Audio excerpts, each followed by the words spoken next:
qui ci troviamo al Museo Etnografico Case Piavone, museo di proprietà della provincia di Treviso.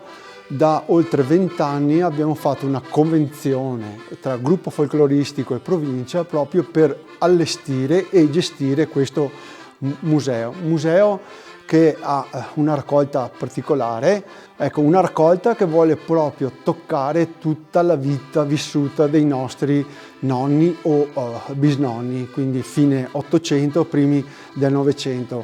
Sono tutti pezzi originali, frutto di donazioni da parte di famiglie, e quindi noi abbiamo avuto proprio l'intuizione di raccogliere e poi di allestire questo museo, insomma. Proprio il frutto di questa raccolta è nata dal nostro compianto presidente Gianfranco Crespin, che ha dato vita al gruppo folcloristico trevigiano ben 55 anni fa. E tutto lungo questa vita di 55 anni abbiamo avuto la voglia e l'intuizione di raccogliere proprio tutti gli oggetti della nostra vita contadina. Sì, vi faccio vedere il paillon o il letto di una volta, vi faccio vedere anche un oggetto molto particolare che serviva a che cosa? A riscaldare proprio oltre il letto anche l'ambiente, perché dobbiamo tener conto che le nostre case di una volta non erano come adesso con doppie finestre, doppi vetri, ma avevano anche dei scuri che passava tantissimo freddo. Ecco, l'oggetto particolare è proprio questo, definito a monega. A monega. Cosa serviva? Supportato da un telaio, no? Veniva messo delle braci, no? Di bronze, come dette in dialetto, spente. Si chiudeva il coperchio, si metteva sotto alle coperte, si chiudeva in maniera così, ecco, particolare, e questo aiutava a riscaldare il paillon.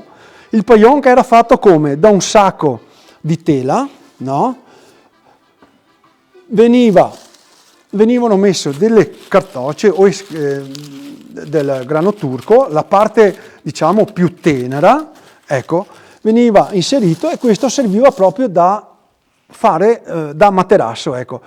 Sì, assolutamente è un gioco particolare, è un gioco che si trovava nelle vecchie osterie, che è il gioco della borea. Si formava due squadre, ogni squadra aveva 3 palle fatte di legno, quindi abbastanza pesanti, robuste, legno di castagno, di rovere. A distanza di una quindicina di metri veniva messo questi, che in dialetto viene definiti soni o birilli in italiano, insomma, ecco, di solito era 3, e come dicevo, a distanza di una quindicina di metri, no, la persona lanciava sta palla e cercava di colpire uno dei 3. Naturalmente ogni son o birillo aveva un punteggio. Se si colpiva quello in mezzo, era 5 punti, se si colpiva il primo 2 punti, l'ultimo 3 punti. Ecco. Alla fine del lancio delle 3-4 palle di ogni squadra si faceva a somma e si vinceva cosa? È il famoso giro de ombre, chi perdiva pagava il giro de ombre.